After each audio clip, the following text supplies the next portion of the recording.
What's up, everybody? Ty Bartel with another edition of Coach's Corner as we head to our friends over at the Spartans with a new skipper in town, Joe Lendak of the baseball program, joining me today. Coach, how we doing? I'm doing well. How are you? Thanks for having me.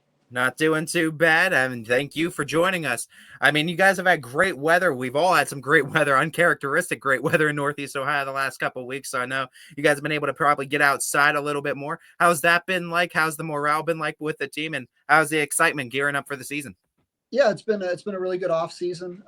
We've been going like 4 or 5 days since basically January. Obviously, the last few weeks have been huge with it being nice out, and we've been able to get a little bit on the turf. Our field's been ready for about a week and a half now, so we've been out there a lot. A lot of credit to our grounds crew and Coach Eicher, who helps with the field a lot too. Um, so we've gotten a lot of good work in by being outside and with this nice weather. I know you might be new to the role of head coach for this team, but you're definitely not new to the Spartan community. I know you're well known for a lot of these young men. But can you just share your overall kind of coaching philosophy and maybe the core values you aim to instill in the Spartans baseball team? Yeah, I mean, I think when it comes to coaching, especially at the high school level, like your relationships with the players is the most important thing. We want to win as many games as we can, but we also want to make sure it's a positive, fun learning experience for these guys. And they're all going to graduate and go on to do great things, and so we want to make sure that they're really good guys as well as really good players. And so that's really my focus in coaching is develop those relationships, teach these guys the right way to do things, and hopefully they learn from that and they can take it with them in life. Can you put into words some of the short term and long term goals maybe you have for the team right now? Yeah, I mean, I think short term, I think we are as talented as anybody in this conference. To be honest with you, I think we've got a great pitching staff. We've got a lot of returning players.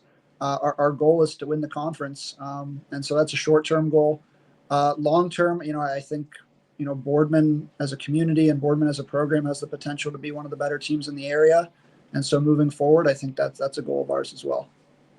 You talked about the conference, and it is a gauntlet every single year, and you know that probably as well as anybody too. Is that I mean, any given night, anyone can beat anybody. How is that kind of like that iron sharpening iron mentality like for the conference too, and how does it prep you guys for the tournament? Yeah, I mean it's a really tough conference. Fitch and Canfield tied it last year, and they bring back a ton of talent on both sides. So obviously, they're two teams that we're going to have to beat if we want to win the conference. Howland beat us twice last year, and they were pretty young. And Harding's got a ton of talent too. I know I read in the paper their coach, says that this is one of the better teams that they've had since he's been here. So you got to come ready to play every single day in this conference. And even though it is a smaller conference, there's not a bad team in there that can't beat you on a night to night basis. Because it is a smaller conference, it gives you guys a little bit of leverage and flexibility to schedule non-conference games. And I know Boardman typically doesn't back down in that non-conference schedule. What are some teams and games that pop up that look exciting for you to challenge your boys with? Well, we open next Friday at Hoover. And so they were, I believe, in a regional final last year. So that's going to give me a good test right away, see how good we are. We also play some other Federal League teams, Glen Oak, Lake, and then some local games. We've got Poland a couple times. We're renewing our rivalry with Mooney, who we actually scrimmaged today, and then we play them later in the season as well. So we got a lot of fun and exciting games, both locally and a little bit on the travel side. And talking with your players too, I mean, it's a consensus across all of baseball too that it's a sport of failure too, and you have to learn through those failures. You learn through getting humbled. How do you? What kind of specific attributes do you look for when you're assessing player performances, and how do you kind of provide constructive feedback to them? I mean, you look for how the guys respond from stuff. If you make a mistake, is that going to be something that impacts the next at bat or the next play, or can you pick yourself up and want the ball the next time? If you make an error, are you scared that the next one's coming to you, or are you kind of waiting for it and ready to make the next play? And then if you strike out, are you throwing a tantrum in the dugout, or are you picking up the next guy and hoping that someone can pick you up later? I would say that's probably the biggest thing in terms of what we're looking for with how players react and learning from mistakes. For your kind of game strategy and how you like to run the game too, and what this team identity is going to be on the field, what do you kind of point to? I know pitching is going to be a strong point you mentioned too, but what kind of other identity factors would you point to for this team? Well, we have a lot of guys back in the lineup, especially at the top of the order. So we're going to rely on those guys at the top to kind of carry our offense in a lot of ways. But I think putting the ball in play in high school baseball is huge. You know, make the other team make mistakes, make them make all the plays. And so whether that's hitting and running or bunting or stealing or delayed stealing, we're going to try to put on a lot of different things this year and put a little pressure on teams to make the plays. If you're just up there striking out every time, you're not really forcing them to do a whole lot. So the more we can do that, the better off we'll be. And then defensively, this is a big year for us. You know, we lost our catcher, we lost our center fielder, we got some new guys in the middle, and so kind of that middle part of the field in terms of the most important positions. We've got a lot of new guys and some new spots, so that's going to be key for us defensively this year. One thing Boardman I feel like is never lacking is a lot of talent in terms of in the youth programs and those feeder programs, because that Field of Dreams, it's gorgeous. You guys have a lot of youth teams that are involved in playing baseball at Boardman. How much of a blessing is that for you too, coming into the program too? And I mean, you know it firsthand too, kind of helping out in those areas too. How much does that help too in maintaining a culture and trying to establish a standard of success in Boardman? Yeah, it's huge. I mean, obviously, BCB, I've been playing for a long time and those fields compared to just about anywhere. So being able to have that facility for the younger kids is huge. Obviously seeing down the road isn't far either. And so we've got around this area, we've got great facilities for kids all the way from ages 4 all the way till they get to high school. So that's really huge. One of the things we're trying to do this year is incorporate the community a little bit more. So we're going to have like a BCB night for one of our games where we invite some of the younger kids to come see and, run the bases or whatever, something like that. And then we also want to get our junior high a little bit more involved so that those 7th and 8th graders who are looking forward to coming up to the program and playing, want to get them involved in the program as well. In terms of your coaching staff, I always like to give our coaches a chance to shout out their staff and who's going to be helping out and who's going to be helping push this program forward. Who's some of those names that pop up in your staff? Yeah, so Bob Mingo is the pitching coach, my assistant. He's been at Boardman since I was there, so I believe 2011 was his first year, 2010 maybe. He's been there ever since. He's got a ton of experience, and he's a guy that I've been leaning on a lot in terms of getting advice, getting feedback from, and he does, as much as anybody else in the program. My dad, Gary Lendak, he's helping out this year with me. He was a coach at Howland.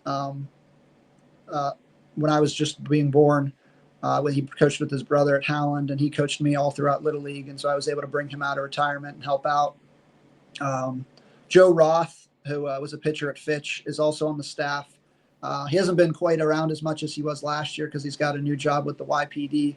But obviously he's a great resource when he is able to be around. And then our JV staff, Ray Hill, Zach Pizzulo, Zach Patton, they do a great job of teaching those guys at the younger level, the fundamentals, what they need to know when they become varsity. And I know that if I call somebody up to perform and play, that they're going to be ready to go because of what those guys do for us. Oh, I love my man Joe Roth too. No doubt, no doubt. That's a big name too to have in your program and your coaching staff too. It sounds like you got a lot of experience from the top down too, and that's always a blessing as well. For you personally, though, what was it about the sport of baseball that got you into the coaching in general, and what's kept you in coaching? Well, I've always loved baseball from when I was really young. I started playing when I was like 5 or 6. Obviously, my dad being a coach was a big part of that as well. I actually, my first coaching wasn't even in baseball. I was at Austintown Fitch when I first started teaching, and I was a girls JV bowling coach. I coached middle school basketball. In fact, this senior group was my first year coaching. So a lot of these guys I've known since they were in 7th grade. And I coached them as freshmen when I was the freshman coach, spent a little time with them at JV, and then last year when I was with the varsity. So a lot of these guys I've been coaching for 6 straight years. And so, baseball's always been my number one sport in terms of what I like the most. So it was great to get this opportunity. Even though first year at the head coaching position, it still gives you that unique perspective to see that the growth of all these players too. Does it feel like kind of a full circle moment for you to see the growth in them from coaching them in middle school to now? Yeah, it really does. It's actually really funny. I have a picture of like 7th grade basketball up in my classroom, and I see a lot of these guys, and they look like, little kids, and now they're all grown up and, young men and about to be graduating and all that kind of stuff. And it's really cool because, as a first year guy to be with guys that I've known for so long, it's a pretty special thing. I know that the people at home too, you need their support as well too. Shout out who those people are too, who's your kind of rock when you're away from the team. Yeah, I mean, my mom and dad are huge. They support me in everything I do. Obviously, my dad's helping out, but my mom comes to as many games as she can as well. My brother and sister in law are very close as well to us, and so they provide a lot of support. And just all my friends and other family members that have reached out and talked to me about just being proud of me and all that kind of stuff. Is that cool that you get to keep it kind of like a family affair throughout all of this too? That the whole family's still kind of behind you, supporting you in the baseball ventures. Yeah, we're really close. We spend a lot of time together, so just being able to have them around and be close and being able to support me is really important. Before we let you go, Coach, I want to give you the chance to shout out your first home game and give a shout out to the community why they need to support this Spartan squad this year. Yeah, our first home game is April 1st. We play, it's a conference game. We are against Harding. We'd like to get as many people there as we can. Hopefully, we can start things off on the right foot with a conference win there and go from there and really compete for the AAC. Well, Coach, we wish you the best of luck this upcoming season, too. We look forward to seeing what you and the Spartans are able to do on the diamond, and we'll be talking to you again real soon. All right, thanks for having us again.